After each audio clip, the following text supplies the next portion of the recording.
guys, Matt Ulrich, Champion Team Bodybuilder, and today I'm going to bring you a video that I'm not so much as used to as you are. I want to explain the importance of shoulder mobility, why you need it, and how to increase it. So as you can see, I do have a little bit of writing on my arm. This is to divide up the three parts of the deltoid, the anterior deltoid, medial deltoid, and rear deltoid. And you could just say front, middle, and back for this. So before I start talking about these muscle groups, the purpose they serve, and why we need to give them so much attention, I would like to give a shout out to Athlean-X because he actually instilled this knowledge within me, and I've been using it for years, and it's kept my shoulders safe even after injury. So the front deltoid, as you can see, it connects at the bottom as well as the middle and rear. Each piece of the deltoid connects right here in between the bicep and the tricep. So right here, the insertion point is down here, and it connects to my clavicle. So the purpose of the front delt is to move your arm up and down across your body and whatnot. So one way to stretch out the front delt is actually you'll be simultaneously stretching out your front delt and your rotator cuff through this stretch, and it's very great. I highly recommend it. I do it every day, even when I'm not in the gym. So you take your hand and you put it behind your back, and you try and reach up as high as you possibly can. And once you feel a good stretch, just hold it there. So right here we have my middle delt. It also connects in between the bicep and the tricep, and it attaches at the top of my shoulder. So one way to stretch this is I see people doing this and this all the time, but that's just not how you do it. You're going to develop impingements because the shoulder joint is only so big and can only be enlarged to, a certain amount. So it's very important that you stretch your shoulder efficiently. So how I do it is I actually take my arm and bring it across my body, but I also turn my arm down. And as you could see the muscle fibers kind of activating in my middle delt. And that's what we want. That's the goal, to stretch out the middle delt as much as possible. So start right here and bring it down. You should be able to see the full size of your biceps and triceps during this stretch. So in order to stretch the rear delt, it's kind of awkward. There are different stretches you could do that do in fact stretch out the rear delt, like this, pronating your hand, going across your body like this, but that does leave room, well, doesn't leave any room in your shoulder joint, so that creates impingements over time. So one safe way to stretch your rear delt is kind of like the stretch we did before, but you kind of just scoop your arm under your pec.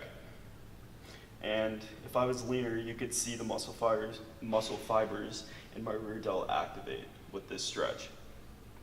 So bring it across your body and scoop right under your lower pec. So that's how you stretch your rear delt. All right, so one of my first shoulder warm-ups before I hit upper body is external rotation. So this exercise is crucial.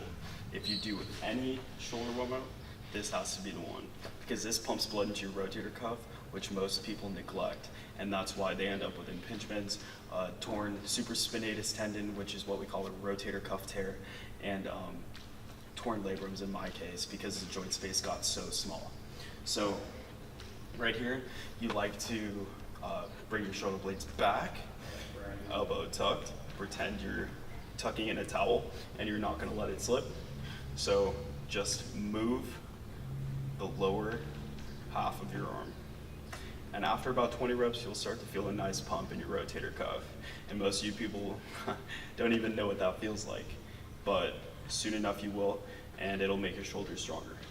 So another shoulder mobility exercise I do, it's not really an exercise, you just lay your arm down and just go around in circles with your arm just lifeless, dangling, So your arm is just dangling, going 30 seconds counterclockwise and 30 seconds clockwise.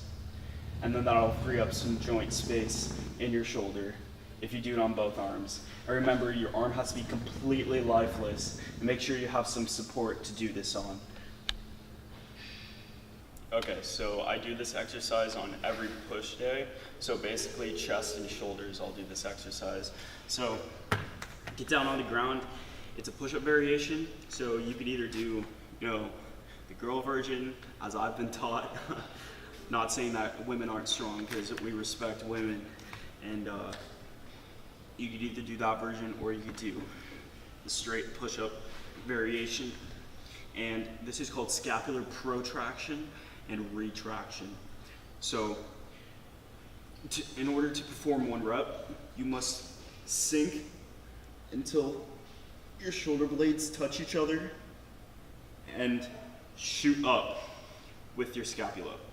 So we are totally isolating our scapular stabilizer muscles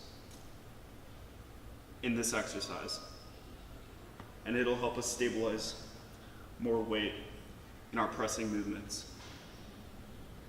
I usually do 2 sets of 20 right before I do a pressing movement.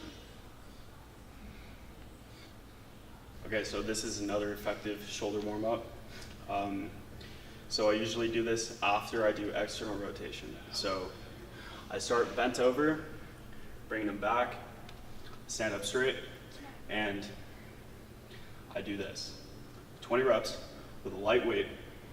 And as you can see, as my arm goes up, my lats flare out. So that's kind of what you guys want to shoot for. You're shooting your lats out at the top of the rep.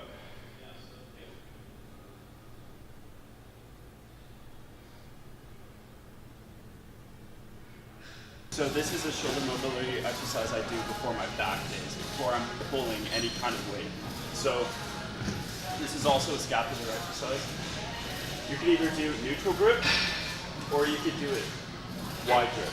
But I like to alternate between the two. So this is how you do it.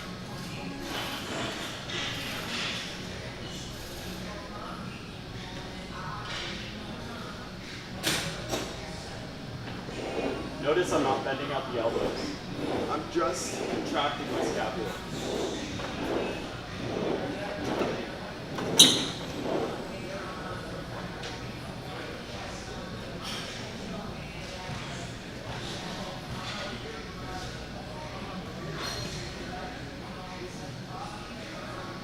So this is an exercise I do immediately prior to any pressing movements.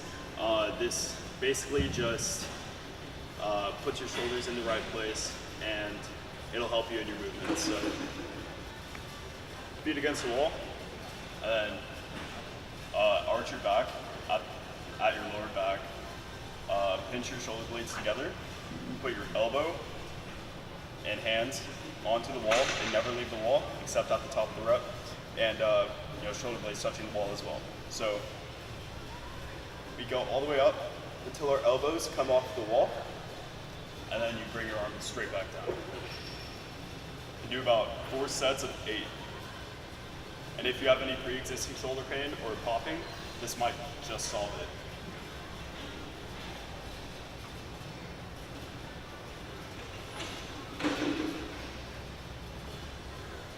Another overlooked part in training is foam rolling. So people overlook this because typically it hurts. It's sifting around the lactic acid in your muscle, and the goal is to totally eradicate the leftover lactic acid from the muscle so it will perform at its full capacity. So before a workout, I always foam roll. First, I start with cracking my back.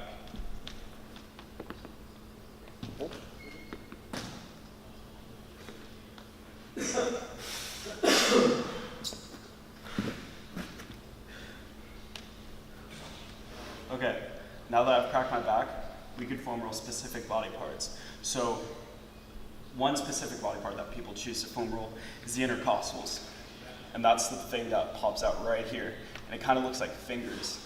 But so this is how they do it. Put your arm right here, lat kind of out.